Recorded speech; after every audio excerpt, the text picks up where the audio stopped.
दोस्तों, अगर आपको सी लैंग्वेज एकदम इजी वे में सीखना है ना, तो कुछ स्टेप्स है वो आपको मैं वन बाय वन बताऊंगा।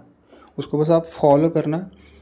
बस आपको थोड़ी ही चीज़ें समझने की ज़रूरत है सी लैंग्वेज सीखते टाइम। ओके, पहला ये बेसिक समझ लो।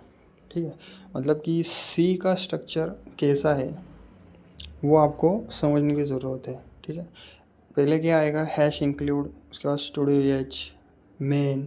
ओके, और प्रिंटिंग इनपुट का कैसा है सी लैंग्वेज में, print f, scan f. Okay, तो पहले क्या करो, सिंपल प्रोग्राम लिखो, जैसे कि hello world, addition, subtraction. Okay, समझ रहे हो ना मैं क्या बोल रहा हूँ? तो ये थोड़ा इजी है, अगर आप एक बार सीखने लग जाओगे ना तो ये आपको इजी लगेगा। ओके, और पहले सिर्फ कंसोल बेस प्रोग्राम्स ट्राई करो, जैसे कि GUI टाइप रहते हैं, थोड़ा कॉम्प्लेक्स चीज़ है तो वो इग्नोर ही मारो। सिंपल कैलकुलेटर, नॉर्मल सी सब्सट्रैक्शन, एडिशन, ये प्रोग्राम पहले ट्राई करो। ओके, और data types and variables actual में क्या है सी लैंग्वेज में वो थोड़ा सा देखो आप। ओके, तो पहले पहले आपको बोर लगेगा। अगर आपने BCA में या फिर मतलब जिस जिस मतलब डिग्री में सी लैंग्वेज का यूज़ है ज़्यादा, तो उसमें अगर आप हो तो आपको पहले के टाइम में बोर लगेगा, लेकिन बाद में इजी जाएगा। ठीक है, पहले डेटा टाइप्स एंड वेरिएबल्स को समझो कि ये क्या है, इंट, फ्लोट, कैर, डबल। ओके, सो और वेरिएबल्स का यूज़ क्या है वो देखो। स्टोर, वेरिएबल्स का यूज़ क्या है, स्टोर करना और कैलकुलेशंस करना। ओके, तो किस टाइप की कन्वर्जन बेसिक्स है वो आपको समझने पड़ेंगे। ओके, तो छोटे नंबर से प्रैक्टिस करो। ओके, जैसे कि मान लीजिए int a equal to 2, b equal to 3, और प्रिंट एफ में वो डाल दीजिए a+b। ओके, और ऑपरेटर्स एंड एक्सप्रेशंस को समझ लो पहले कि ये होता क्या है। अरिथमेटिक में क्या आता है, प्लस आता है, माइनस आता है, मल्टीप्लिकेशन आता है, रिलेशनल में क्या आता है, लॉजिकल में क्या आता है, असाइनमेंट में क्या आता है। तो पहले छोटे छोटे प्रोग्राम्स बनाओ, जैसे कि फाइंड मैक्स ऑफ 3 नंबर्स, या फिर इवन और ऑड, या फिर कैलकुलेटर। और उसके बाद कंडीशनल स्टेटमेंट रहते हैं सी लैंग्वेज में। एक बार आपको सी लैंग्वेज का एकदम बेस पक्का हो गया ना, जो जो मैं बता रहा हूँ, तो उसके बाद आपको सब इजी लगेगा। लेकिन इतना भी नहीं लगेगा, क्योंकि ये बहुत बेसिक चीज़ है। ओके, और कंडीशनल स्टेटमेंट में क्या देखना है आपको, इफ़ एल्स, नेस्टेड इफ़ और स्विच। ओके, तो आप में इसमें कौन से प्रोग्राम करने हैं आपको, ग्रेड का कैलकुलेटर रहता है वो बना के देखो, एज कैलकुलेटर, एज चेक, वो देखो। ठीक है, तो ऐसे 10-12 सिंपल प्रॉब्लम इसमें सॉल्व करो आप।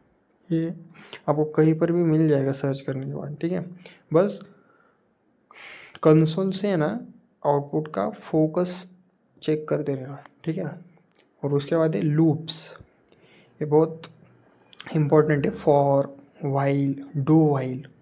ओके, तो इसमें प्रोग्राम्स क्या करने हैं, प्रिंट करो आप 1 से 50 तक के नंबर। उसके बाद sum of first n numbers, factorial of number. ऐसे तो छोटे मोटे प्रोग्राम्स आप करो इसमें लूप्स में। तो लूप्स के अंदर वेरिएबल्स और कंडीशन का यूज़ समझना आपके लिए इम्पोर्टेंट रहेगा। ठीक है ना।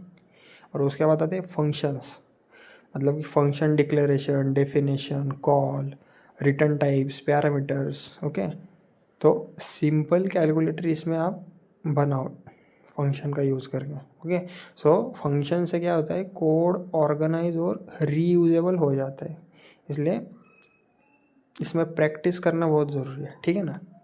तो इसमें आप रट्टा नहीं मार सकते, इसमें आपको प्रैक्टिस करना ही पड़ेगा।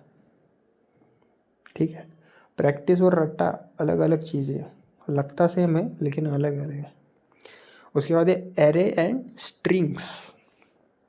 ओके, एरे मतलब क्या है, स्टोर मल्टीपल, मतलब एरे में क्या होता है, मल्टीपल वैल्यूज स्टोर रहती है, कर सकते हो आप सेम टाइप की, ठीक है। और स्ट्रिंग क्या होता है, एरे ऑफ कैरेक्टर्स। ओके, मतलब इसमें आप कौन कौन से प्रोग्राम कर सकते हो, एलिमेंट के, largest element, sum of array, या फिर रिवर्स स्ट्रिंग। ओके, और इसके बाद आता है pointers and memory. Okay, pointer के बेसिक्स क्या है, address of variable. Okay, arrays and pointers का रिलेशन देखो आप क्या है। ओके, सो इनिशियली क्या होता है, सिंपल एग्जांपल से स्टार्ट करो पॉइंटर्स एंड मेमोरी के लिए। ओके, और उसके बाद आता है फाइल हैंडलिंग। ओके, इसमें ओपन, रीड, राइट फाइल्स सभी होती है। तो ये basically beginner friendly examples like text file reading, ये सब इसमें सॉल्व करो आप। ओके, और डेली 30 से 60 मिनट तक प्रैक्टिस करो छोटे छोटे प्रोग्राम्स जो मैंने बताए, जैसे कि कैलकुलेटर, या फिर मार्कशीट, या फिर नंबर वाले games, guess the number, palindrome. Okay, तो फ्लो चार्ट टाइप पहले ड्रॉ करो, ठीक है। प्रोग्राम लिखने से पहले एक बुक में ना फ्लो चार्ट लिखो कि को ये प्रोग्राम करना है आपको, एग्जैक्टली करना क्या पड़ेगा। ओके, और डीबगिंग की हैबिट डेवलप करो बार बार। और एरर्स आए ना तो बस रुक जाओ, देखो पहले एग्जैक्टली सीन क्या चल रहा है इसमें, ठीक है। डायरेक्ट स्किप करके बंद मत करो लैपटॉप। ओके, और आपको अगर रिसोर्सेज देखने हैं ना तो अपनी कक्षा, ये दो चार यूट्यूब चैनल है ना, कोड भी थेरी, इनको देखो। और आपको एग्जैक्ट आप क्या कोड कर रहे हो उसका प्रॉब्लम अगर आपको बार बार आ रहा है तो आप क्रोम में सर्च कर सकते हो, आपको मोस्टली आपको आंसर मिल ही जाएगा, ठीक है।